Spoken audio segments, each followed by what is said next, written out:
I'm 24 years old, but if I was 18 years old right now, here are some of the things that I would do. I would focus on having 3 strong friendships. I see a lot of guys that are more social. They try to be friends with everybody. They have a lot of quantity of friends, but the quality of friends is more surface level. Maybe you're an introvert and you don't have that many friends either. It's a scary reality to try to reach out to somebody or try to even be intentional about maintaining a relationship. But I would just encourage you, 3 strong friendships is going to be essential for you. And there's 3 categories of these kind of friends that I want to highlight here. So the first one is a mentor friend, somebody that's usually older than you, that's got more experience than you. The dynamic of the relationship is a little bit different because you don't necessarily relate on a lot of things, but you're able to glean from their wisdom.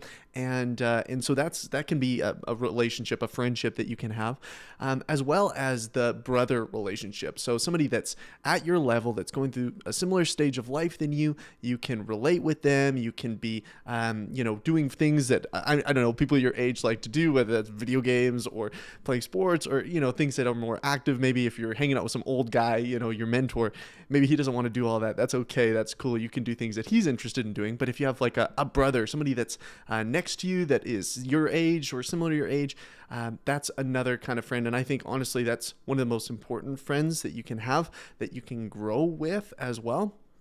And then the last one is a mentee or a son, right? So this idea of somebody that's younger than you, not your literal son, but this is the idea, right? You have kind of a father figure, somebody in your life that is like, maybe it is your literal father, or maybe it's somebody else that you glean wisdom from as kind of a mentor. And then you have a brother, somebody's at your age, somebody you can relate with. And then you have a son, not your literal son, but somebody that you can mentor and be there for and encourage and just honestly inspire. You don't really think about how much younger people see you as cool, right? It's true. When I was younger, when I was like 10 or 8 years old, people that were 16 years old, they were like the coolest people on earth. You don't realize that kind of power. And so if you're in your 20s, if you're 18 years old, hey man, 12-year-olds, 13-year-olds, 14-year-olds, they think you are cool. And so utilize that to, minister to them in their life, point them towards Jesus. They will see that as inspiring.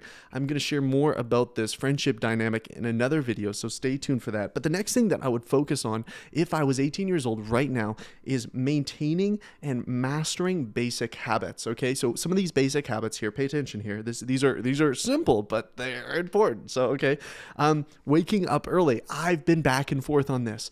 I thought for a long time that I had to wake up at like 5 a.m. and that's what it meant to be productive, and that's what it meant to be like somebody that worked hard.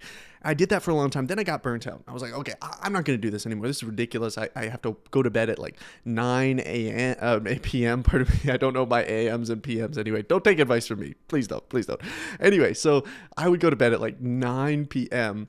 and it was just brutal. And generally, I wouldn't even get to bed at 9 p.m. I would get to bed at like 11, and then I'd have to wake up at 5 a.m. and I wouldn't have enough sleep, and I'd be functioning just terribly throughout the day.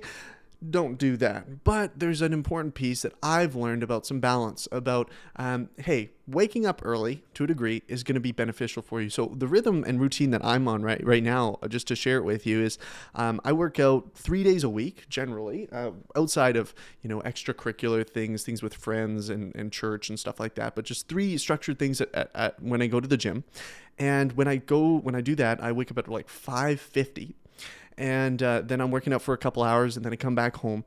But then on Tuesdays and Thursdays, I tend to sleep in a little bit more, so like usually 7 a.m. or so. And that gives me a little bit more balance where I feel like, okay, I can catch up on some sleep if I didn't get enough sleep the day before. If you're just going hard in the paint all the time, waking up super early and you're not getting enough sleep, that's not going to be helpful for you. But I do see that it helps productivity and getting your mind in the right headspace when you wake up early and you're accomplishing important things right away. The other thing is basic hygiene. Brush your teeth, okay? Floss, use deodorant. I know this might sound kind of ridiculous to some folks, but hey, like a lot of young guys didn't grow up with mentor figures in their life were people that told them this stuff, and so it's important that you do this, and so just make that a general habit. Also, exercise, like I mentioned before, and just generally personal growth strategies for personal growth. You have reading, so make reading a consistent pattern of your life as well. Always trying to learn, always trying to build skills. This is a general kind of orientation you have towards the world, asking questions, and also your spiritual life, your spiritual disciplines. Read the Word daily and pray daily. There's lots of different tools that you can get involved with if you're interested in how to get in the Bible. But I encourage guys, hey, read for 5 minutes a day. Literally, that will change your life. If you just lower the bar to entry and you say, okay, I'm going to read for 5 minutes today, you can do that. Like, even in this moment, you can like turn off this video, read for 5 minutes, and just do that every single day. And as you go on, it's like, okay, it becomes a habit. Why not read for 5 more minutes? That's where you begin, develop and master these simple habits. The next thing that I would do if I was 18 years old right now is I would live with my parents, or I would live really frugally. So I understand a lot of people don't have good relationships with their parents. And that's challenging, right? I was really fortunate and blessed to be in the position where I had a really good relationship with my parents. And yes, there was some tension from time to time, and some boundaries that had to be set. But at the same time, generally, it was a great place for me to be. So the idea of staying with them, saving money, was a great option. I know some people don't have that option. So if you can, and I know times are tough, try to live frugally, right? Save as much as you can. This is an important thing. And also, you don't just save, but invest that in yourself, right? So invest that into your skills, skill development, and the things that you want to build, you want to accomplish. Don't buy into just kind of this consumeristic mindset that you need to upgrade your phone every, couple of years or whatever else. Like, that's just stuff so irrelevant. Also, buying the newest, coolest shoes. Like, I just think that stuff is such a waste of time for guys. I understand for some folks it's a hobby, it's fun. And if you can do it as some sort of business, that's great, but don't buy into just this consumeristic mindset. Try to live frugally. It's going to pay off later on. Another mindset that I would have if I was 18 years old right now is only go to university if necessary. I didn't really follow this advice because when I went to university, I didn't really know what I was doing. I was thinking about becoming a counselor, but at the same time, in large part, I knew that wasn't going to happen. I knew I wasn't going to do that. So I kind of just went to appease my parents in some way, because it was kind of like, okay, I got this scholarship so I can go, but it was still like, okay, I don't know what I'm going to do here.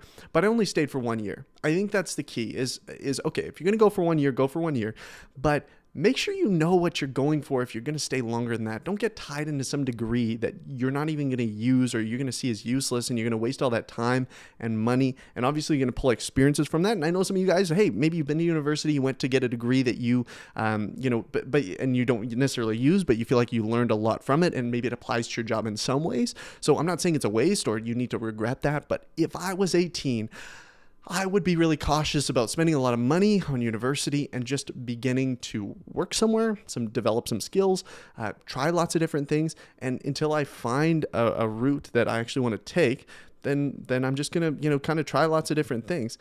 If you know what you're going to do, you want to be a doctor, a lawyer, an engineer, something like that, and a nurse, go to university, of course, absolutely. But don't fall in the trap of trying to delay life by going to university. A lot of people do this. They go to university for 4 years and they'll get a master's and maybe even a PhD just because they don't want to face what real life looks like. They're scared of what is in front of them. And so I'm not saying it's wrong to get a higher degree. No, not at all.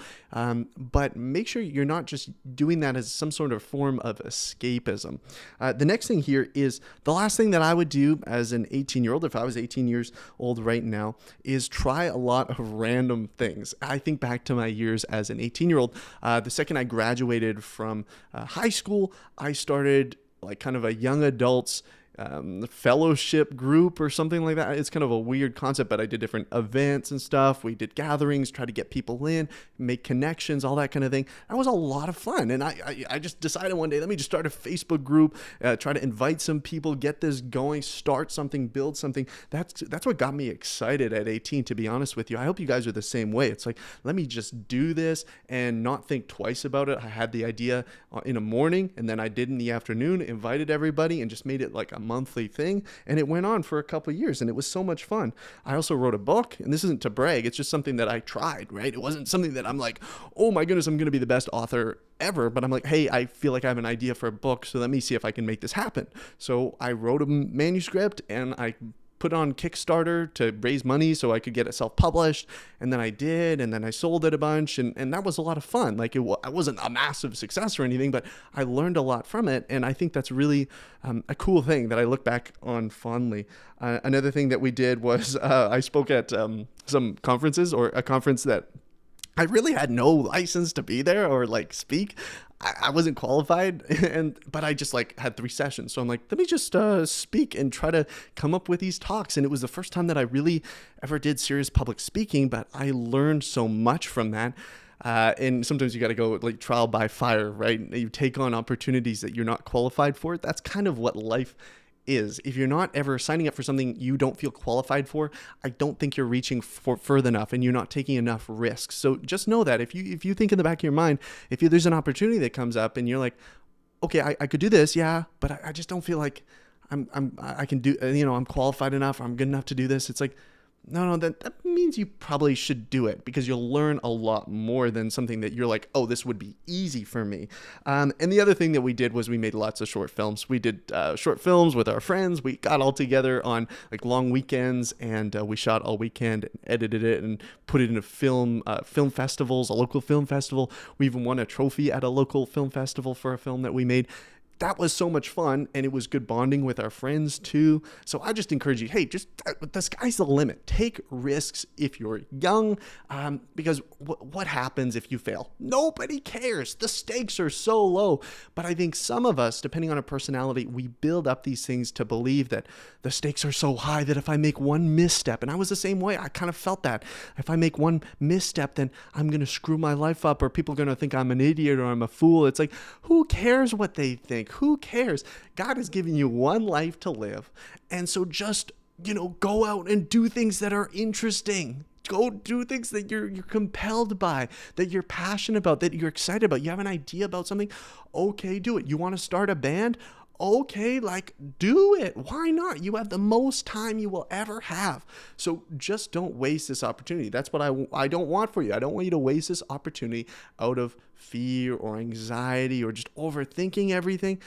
I don't want that for you. So anyway, these are some of the things that I would do if I was 18. Let me know in the comments down below. What are some things that you would do? Or maybe you're 18 right now. What are some things that you are doing that you're excited about, that you'd recommend other people do? Some mentality, some mindsets. Let me know. I would love to hear from you. Thank you to everyone that is supporting this channel, either by becoming a channel member or supporting on Patreon. That is also a way that you can support Men on Mission. So thank you so much for those of you who do that. If you want to join the Brotherhood, please subscribe, because I'm putting out new videos all the time. Until next time, keep pursuing the mission.